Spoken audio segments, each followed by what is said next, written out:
Começa agora o Revista TST, o programa do Tribunal Superior do Trabalho com as principais notícias da semana.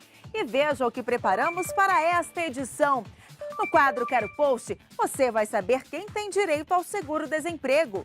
Abril Verde, Tribunal Superior do Trabalho discute temas e ações para a campanha nacional de alerta sobre a importância da prevenção de acidentes de trabalho e doenças ocupacionais. Fabricante de armas Forjas Taurus vai ter que indenizar metalúrgico após disparo acidental que matou colega.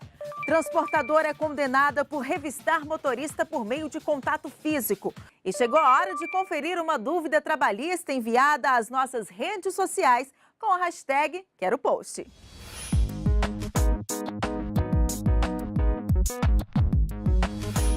E a dúvida que chegou pra gente esta semana com a hashtag Quero Post é do Joilson Gonçalves. Ele conta que foi contratado temporariamente por 9 meses e após esse período foi dispensado. Agora ele quer saber se tem direito ao seguro-desemprego. Vamos ver na reportagem.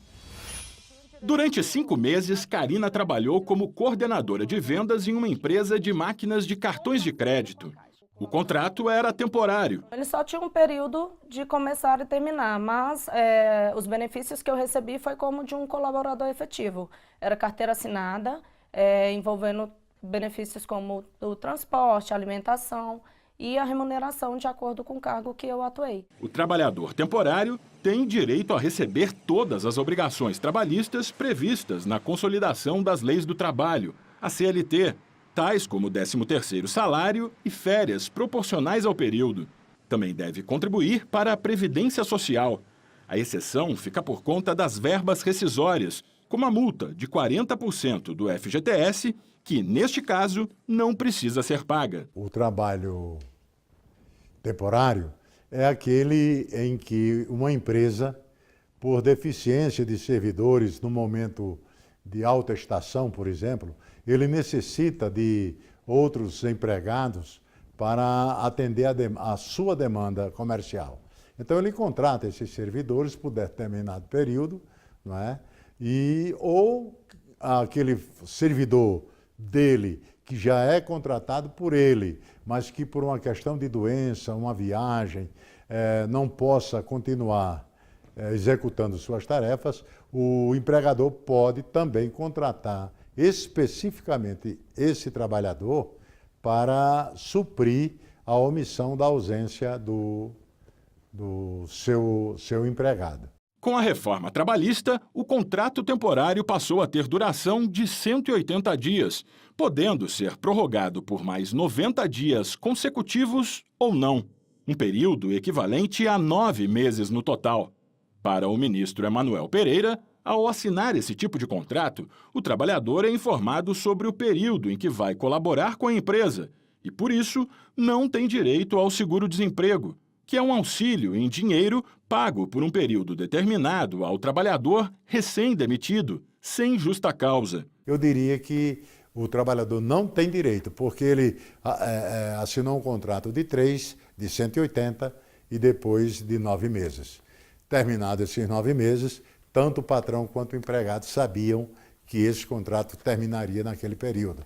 E a demissão não foi por falta do empregado ou do empregador, foi pelo simples término do contrato.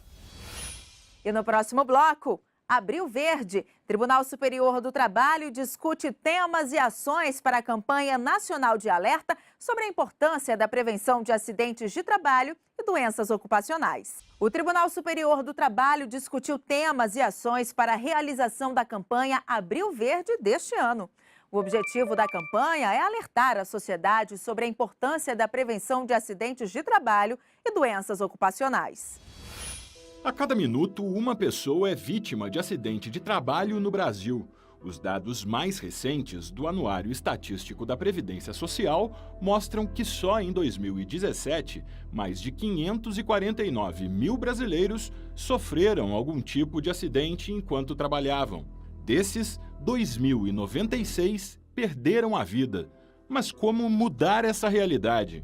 Precisamos conscientizar e trabalharmos juntos para conseguirmos uma situação em que medidas são tomadas com antecedência, com conhecimentos devidos, que são feitos análises de riscos, que processos de produção, processos de trabalho são repensados em parceria, não somente dos trabalhadores e empregadores, nas empresas e nas organizações que elas têm, mas também, ao mesmo tempo, com o governo, com os fiscais, os auditores de trabalho e com as entidades estatais, para realmente conseguirmos ter uma política que seja coerente. O assunto foi debatido durante reunião preparatória para a campanha Abril Verde, mês dedicado ao combate de acidentes de trabalho no Brasil.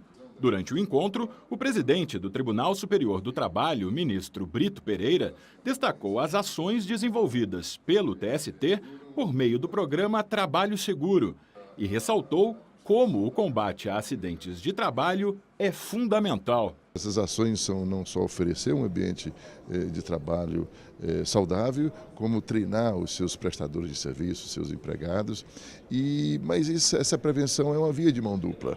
Os empregadores têm essas obrigações e precisam investir em treinamento e conscientização, mas o empregado precisa assimilar essas orientações, esses treinamentos para usar bem o ambiente de trabalho, os equipamentos. Para marcar o Abril Verde, o TST, com o Conselho Superior da Justiça do Trabalho e o Ministério Público do Trabalho, vão realizar diferentes atividades para conscientizar a sociedade de que é possível evitar e até mesmo erradicar os acidentes de trabalho no Brasil. Estamos projetando realizar um evento em Minas Gerais, o programa Trabalho Seguro, CSJT, juntamente com o Trabalho Seguro no Tribunal de Minas, que é um evento a partir do acidente de Mariana, de Brumadinho, do Flamengo, mas no sentido de prevenção, né? Porque no Trabalho Seguro nós trabalhamos muito com essa perspectiva da importância de prevenir para evitar que o acidente aconteça. Um caso de destaque julgado pela Seção 1 de Dissídios Individuais, responsável por uniformizar a jurisprudência trabalhista. Acompanhe na reportagem. A Seção 1 de Dissídios Individuais do TST manteve competência da Justiça do Trabalho para julgar o caso de atletas menores de 16 anos do Cruzeiro Esporte Clube. O Ministério Público do Trabalho e o Ministério Público de Minas Gerais apontam irregularidades na contratação de jovens para as categorias de base e pedem que o clube formalize o contrato de aprendizagem. Na ação, o MPT e o Ministério Público Estadual Mineiro pediram, entre outras reivindicações, afastamento imediato das categorias de base dos atletas menores de 14 anos, com acompanhamento psicológico e transporte para visita aos pais e responsáveis, e celebração de contrato formal com os jovens entre 14 e 16 anos, com bolsa não inferior a um salário mínimo. O juízo de primeiro grau não reconheceu a competência da Justiça do Trabalho para julgar a ação. Por envolver crianças e adolescentes, a conclusão foi que o caso caberia à Vara da Infância e da Juventude na Justiça Comum. Mas, em segundo grau, o entendimento foi outro.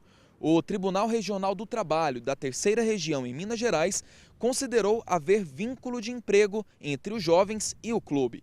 Para o regional, como os garotos são mantidos em alojamento, participam de torneios e de processos de seleção, a prática é de desporto de rendimento e não educacional. O Cruzeiro recorreu e o caso chegou ao Tribunal Superior do Trabalho. Na quinta turma do TST, o clube alegou não manter nenhum tipo de contrato formal com os adolescentes e afirmou que eles têm liberdade para deixar o local quando quiserem. Os ministros, no entanto, declararam a incompetência da Justiça do Trabalho para julgar o caso e determinaram o envio do processo para a Vara da Infância e da Juventude em Belo Horizonte. Mas o Ministério Público de Minas Gerais e o Ministério Público do Trabalho apresentaram embargos em ação civil pública na Seção 1 de Dissídios Individuais do TST por considerar que a situação trata sim de relação de emprego. O relator do processo na SDI 1, ministro Márcio Eurico Vitral Amaro, considerou os argumentos da quinta turma e votou pela rejeição dos embargos. A Igreja Quinta Turma, num acórdão de relatoria do ministro Caputo Basso, um voto lapidar, entendeu que aqui não há a competência da Justiça do Trabalho, porque não se trata, e faz a distinção muito bem feita, não se trata de desporto de rendimento, e sim desporto educacional, e por isso afastou a alegada contrariedade à súmula 126, entendeu inespecíficos os arestos trazidos. Mas o ministro Alberto Bresciani pediu vista e, ao retomar o julgamento, abriu divergência. Para o ministro, ao mudar a decisão de segundo grau, a quinta turma contrariou a súmula 126 do TST, que veda o reexame de fatos e provas. Pedindo a máxima vênia ao eminente ministro relator, ministro Marcelo Vitral Amaro, propõe o conhecimento dos embargos por contrariedade à súmula 126 desta Corte e pelo seu provimento no mérito para determinar o retorno dos autos à egrégia quinta turma, a fim de que prossiga no julgamento do recurso de revista do réu, inclusive quanto à preliminar de incompetência da Justiça do Trabalho, como entender de direito, atendendo-se aos dados fáticos constantes das decisões regionais e àqueles admitidos pelo réu no recurso de revista. O ministro José Roberto Freire Pimenta acompanhou a divergência e ressaltou que a competência da Justiça do Trabalho é evidente para julgar o caso concreto, levando em conta que o próprio réu reconheceu a prática como atividade de rendimento. O próprio réu reconhece a prática de desporto de rendimento entre os menores integrantes das categorias. Então, o fato oposto serviu de premissa para a decisão regional. E inverte-se o fato na quinta turma e decide-se o contrário. Portanto, aqui, data vênia não é mero enquadramento jurídico. As premissas fáticas foram invertidas pela egrégia quinta turma. O ministro Breno Medeiros votou com o relator por entender que não cabe, nesse caso, nova análise dos fatos. Nós não estamos falando sobre competência. Nós estamos falando sobre súmula 126.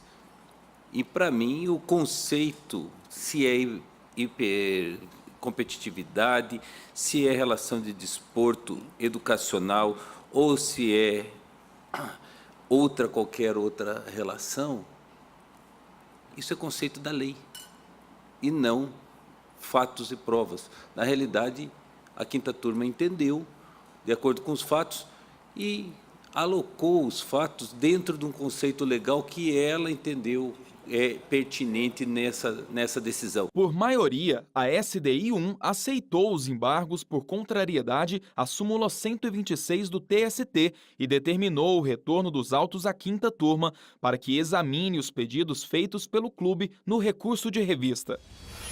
E chegamos ao fim de mais uma edição do Revista TST. Deixe seu like, se inscreva e ative as notificações. Até a próxima!